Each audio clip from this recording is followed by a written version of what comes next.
IRCTC e wallet में पैसे deposit करने का लेटेस्ट प्रोसेस इस वीडियो में स्टेप बाय स्टेप दिखाने वाला हूं। तो IRCTC ई वॉलेट में पैसे डिपॉजिट करने से पहले आप सभी को ये पता होना चाहिए कि IRCTC ई वॉलेट में पैसे क्यों डिपॉजिट करना है और इसके फायदे क्या हैं। तो जैसे कि आप सभी को पता ही है कि जब हम सभी ऑनलाइन ट्रेन टिकट बुक करते हैं तो पेमेंट करते समय कई सारे ऑप्शंस वहाँ पे आते हैं, जैसे कि फोन पे, जी पे, UPI, net banking, debit card, credit card और एक ऑप्शन आता है IRCTC e wallet one click payment का। कई बार क्या होता है कि ऑनलाइन ट्रेन टिकट बुक करते समय किसी कारण से हमारा टिकट बुक नहीं हो पाता है और पैसे कट जाते हैं। अब जो हमारे पैसे कट गए वो पैसे हमारे जहां से हमने पेमेंट किया वहीं पे वापस होता है, लेकिन वापस होने में 3 से 5 दिन का समय लग जाता है।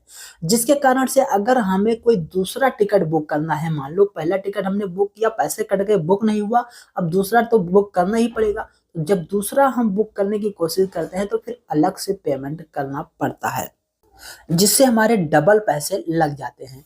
अगर हम IRCTC ई वॉलेट से पेमेंट करते हैं तो अगर हम टिकट कैंसिल करते हैं या किसी कारण से टिकट बुक नहीं हो पाता है तो उसी समय हमारा पैसा वापस हो जाता है।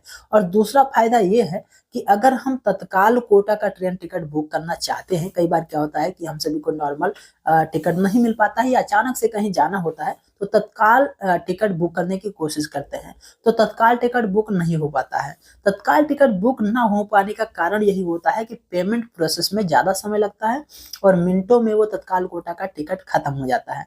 तो अगर IRCTC ई वॉलेट में आपके पैसे होंगे, IRCTC ई वॉलेट से पेमेंट करेंगे तो तत्काल कोटा का कंफर्मेड टिकट बुक होने का चांस बहुत ज़्यादा हो जाता है। तो चलिए सबसे पहले आपको बताते हैं कि IRCTC ई वॉलेट में पैसे आप कैसे डिपॉजिट कर सकते हैं। तो IRCTC ई वॉलेट में पैसे डिपॉजिट करने के लिए सबसे पहले गूगल पे जाना है, सर्च करना है IRCTC लॉगिन। यहाँ पे पहली वेबसाइट जो आएगी irctc.co.in, इस वेबसाइट को ओपन कर लेना है और फिर यहाँ पे लेफ्ट साइड में 4 लाइनों पर क्लिक कर देना है, फिर लॉगिन वाले ऑप्शन पर क्लिक कर देना है। यहाँ पे अपना यूजर ID और पासवर्ड जो IRCTC का होगा वो आपको एंटर करना होगा। फिर यहाँ पे जैसा कैप्चा कोड लिखा होगा सेम कैप्चा कोड नीचे एंटर कर देना है और साइन इन पर क्लिक कर देना है। अब यहाँ पे आप IRCTC पोर्टल पे लॉगिन हो जाते हैं। अब दोबारा से 4 लाइनों पर क्लिक करना है और यहाँ पे कई सारे ऑप्शंस मिल जाते हैं। तो यहाँ पे एक ऑप्शन मिलेगा IRCTC ई वॉलेट का, इसके ऊपर क्लिक करना है। वीडियो एंड तक देखेंगे तभी प्रोसेस समझ में आएगा, नहीं तो समझ में नहीं आएगा। तो अब यहाँ पे IRCTC ई वॉलेट डिपॉजिट वाले ऑप्शन पर क्लिक करना है और फिर हमारे सामने इस तरह से आ जाता है। अब यहाँ पे जितने अमाउंट हम IRCTC ई वॉलेट में डिपॉजिट करना चाहते हैं वो अमाउंट यहाँ पे एंटर करेंगे। आप चाहें तो उतना अमाउंट एंटर कर सकते हैं जितने का आपका टिकट है या उससे कम ज़्यादा कर सकते हैं, मतलब ज़्यादा ही करना, कम नहीं करना है, नहीं तो टिकट बुक नहीं हो पाएगा आपका। तो यहाँ पे जो भी अमाउंट आप डालना है वो ऊपर डालेंगे, वही अमाउंट दोबारा यहाँ पे कंफर्म करेंगे और फिर नीचे आप पेमेंट किससे करना चाहते हैं वो यहाँ पे ऑप्शन सेलेक्ट करेंगे, Bhim, UPI, net banking, debit card, credit card या कोई अदर, और उसके बाद कंटिन्यू कर देंगे पेमेंट ऑप्शन सिलेक्ट करने के बाद में। अब यहाँ पे कोई एक ऑप्शन दोनों में से सिलेक्ट करना है और मेक पेमेंट पर क्लिक कर देना है। अब यहाँ पे जैसे मैं यूपीआई सिलेक्ट करता हूँ, यूपीआई से पेमेंट करना चाहता हूँ, यूपीआई ऐप सिलेक्ट कर लेता हूँ।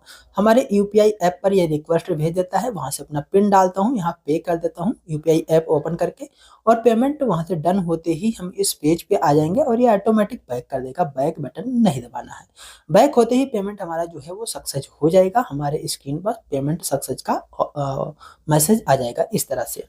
तो IRCTC वॉलेट में पेमेंट सक्सेस हो चुका है, ऐड हो चुका है। अब यहाँ पे हम बैक करते हैं, दोबारा 4 लाइनों पर क्लिक कर देते हैं और यहाँ पे हम IRCTC वॉलेट पर क्लिक करते हैं, फिर IRCTC e wallet deposit history पर क्लिक करते हैं और यहाँ पे जो भी हमने ट्रांजेक्शन्स किया है, जो भी अभी डिपॉजिट किया पैसे, वो यहाँ दिख जाएगा। यहाँ पे हम IRCTC ई वॉलेट डिपॉजिट पर दोबारा क्लिक करते हैं तो यहाँ पे हम ऊपर बैलेंस देख सकते हैं, क्लोजिंग बैलेंस हमारा 932 रुपये 83 पैसे हैं। 900 अभी ऐड किया, 32 रुपये पहले था। तो वॉलेट में हमारे पैसे ऐड हो चुके हैं। अब हम दोबारा IRCTC ऐप पर आ जाते हैं। अब हमें यहाँ पे टिकट बुक करना है।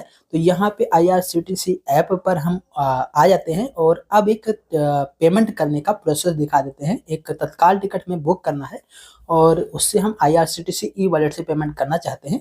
तो यहाँ पे IRCTC ऐप पर आ गए हैं और यहाँ पे हम अपना फ्रॉम स्टेशन टू स्टेशन और डेट वगैरह सिलेक्ट किया हूँ, सर्च कर लिया हूँ ट्रेन। अब यहाँ पे जिसमें भी हमें टिकट बुक करना है, जैसे 11 बजेगा सिंपली रिफ्रेश पर क्लिक करूंगा। जैसे मैं स्लीपर में करना चाहता हूँ, रिफ्रेश किया, यहाँ टिकट अवेलेबल दिखा दिया, नीचे रिव्यू जर्नी डिटेल किया, पेमेंट ऑप्शन अब आप करके दिखाऊंगा। तो यहाँ पे सारी डिटेल पहले हम एंटर कर देते हैं, पैसेंजर का नाम वगैरह, और फिर यहाँ पे कैप्चा एंटर कर देते हैं, प्रोसीड टू पे कर देते हैं कैप्चा डाल के। तो अब यहाँ पे पेमेंट का ऑप्शन जाता है वॉलेट वन क्लिक पेमेंट का, इसके ऊपर सिंपली क्लिक करेंगे। यहाँ से हम अपना IRCTC सिलेक्ट करेंगे, प्रोसीड टू पे पर क्लिक करेंगे, नीचे पे नाउ कर देंगे, फट से पेमेंट हो जाएगा, ना कोई पिन ना कोई OTP ना कुछ डालना है, और पेमेंट होते ही टिकट बुक हो जाएगा कन्फर्मेड। तो ये IRCTC ई वॉलेट में अगर आप पैसे पहले डाल के रखेंगे और IRCTC वॉलेट से पेमेंट करेंगे तो कई सारे फायदे हैं। एक तो तत्काल टिकट आपका बुक हो सकता है, और दूसरा आपका अगर पैसा कट गया, टिकट बुक नहीं हुआ, तो पैसा तुरंत वापस हो जाएगा। और तीसरा फायदा ये है कि अगर आप टिकट कैंसिल करते हैं तब भी पैसा आपका तुरंत वापस आ जाएगा वॉलेट में, जिससे आप दूसरा टिकट फिर से बुक कर सकते हैं। तो उम्मीद करता हूँ वीडियो आपको पसंद है। वीडियो पसंद तो लाइक कीजिए, इस वीडियो को ज़्यादा से ज़्यादा दोस्तों के साथ शेयर जरूर कीजिए इस वीडियो को। अगर आपका कोई कंफ्यूजन कोई सवाल है तो कमेंट करके जरूर बताइए। आज के इस वीडियो में इतना ही। थैंक यू, जय हिंद।